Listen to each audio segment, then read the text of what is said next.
Kemudian kalau dia mempertahankan pergub eranya Ahok, artinya secara tidak langsung Anies ini mendukung penggusuran.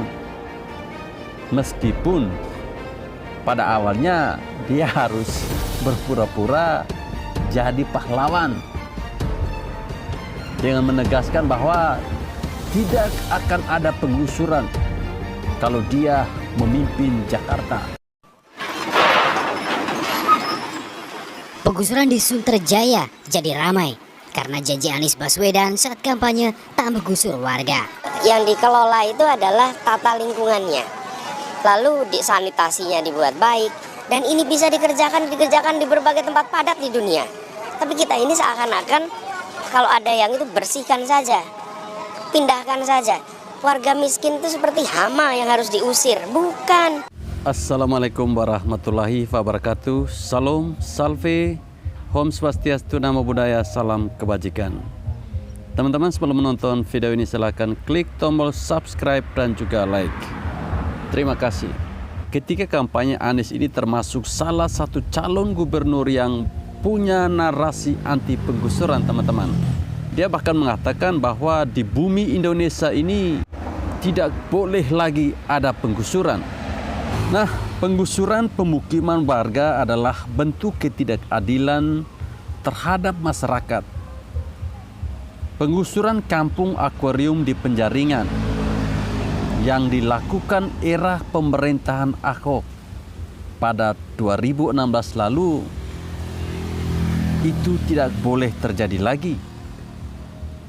Itulah yang dikatakan oleh Anies Baswedan sejak awal beliau menjadi gubernur.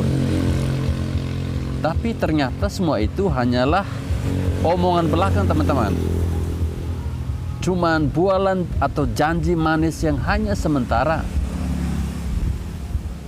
Nah, beberapa kali yang saya baca di media bahwa ada penggusuran yang dilakukan pada eranya Anies Baswedan, teman-teman. Tapi sayang tidak ada yang di blow up seperti eranya Ahok dulu.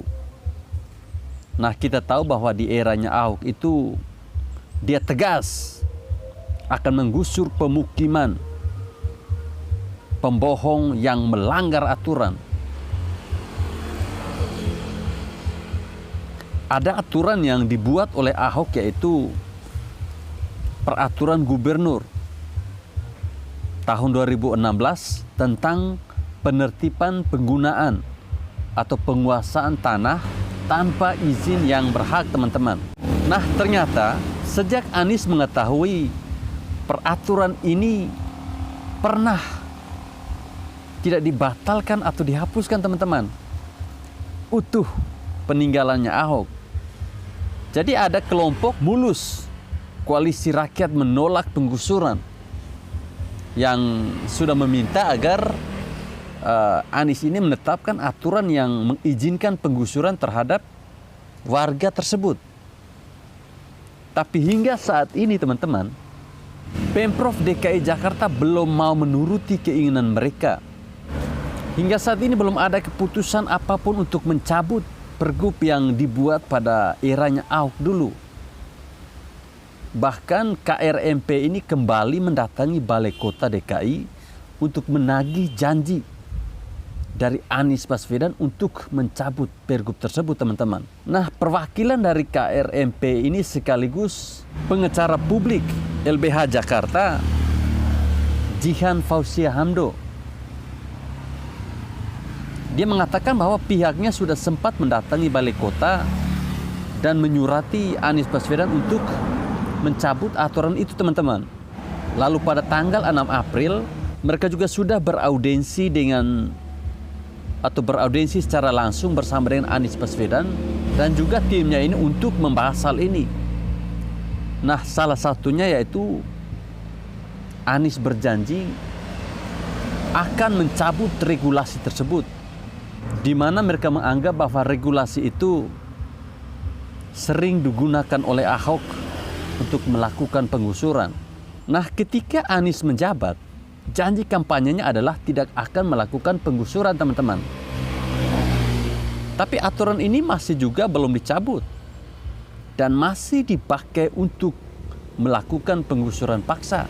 Mereka ingin Anies ini menuntaskan janjinya, teman-teman. Apalagi kita tahu bahwa masa jabatan dari Anies Baswedan ini tinggal 2 bulan lagi.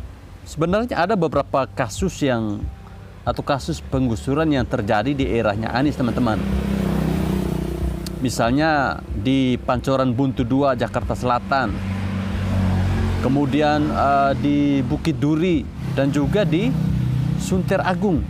Nah, kalau melihat situasi saat ini, teman-teman, tampaknya mereka akan gigit jari. Pergub ini akan tetap utuh hingga masa jabatan Anies berakhir. Ya, Anies tidak mungkin menggubris permintaan mereka karena sedang sibuk mengolah kata dengan mengubah istilah. Ya, selain itu ada kesibukannya yang baru, yaitu menyelenggarakan lomba kicau burung.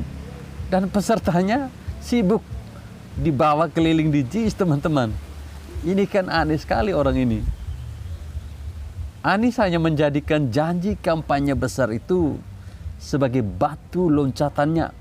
Ya, rakyat kecil ini hanya dijadikan alat untuk membantunya menang pada pilkada di DKI Jakarta saat itu, teman-teman.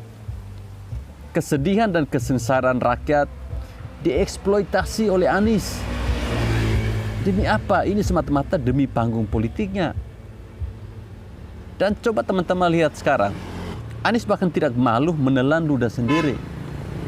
Anies bahkan tidak malu sudah mempermainkan rakyat, teman-teman. Menggusur berarti sama dengan dia melupakan janjinya. Kemudian kalau dia mempertahankan pergub eranya Ahok, artinya secara tidak langsung Anies ini mendukung penggusuran. Meskipun pada awalnya dia harus berpura-pura jadi pahlawan dengan menegaskan bahwa tidak akan ada penggusuran kalau dia memimpin Jakarta. Ternyata itu hanyalah omong kosong belakang, teman-teman. Ya, ini juga bisa kita artikan bahwa Anies ini memang tidak punya solusi alternatif untuk menggantikan penggusuran. Aslinya memang tidak bisa lah. Tidak ada jalan lain. Bagi yang melanggar aturan memang harus direlokasi. Tapi bagi Anies itu memungkinkan dan rakyat diyakinkan, teman-teman. Hingga pada akhirnya ketahuan kalau apa yang dia bicarakan itu hanyalah sebuah omong kosong. Hanyalah sebuah pengibulan yang dibungkus dengan cerdas lewat untaian kata-kata yang manis dari seorang Anies. Hanya orang bodoh yang percaya dengan janji muluk Anies. Dan saya kira ini bisa menjadi acuan bagi kita semua pada 2024 nanti, teman-teman.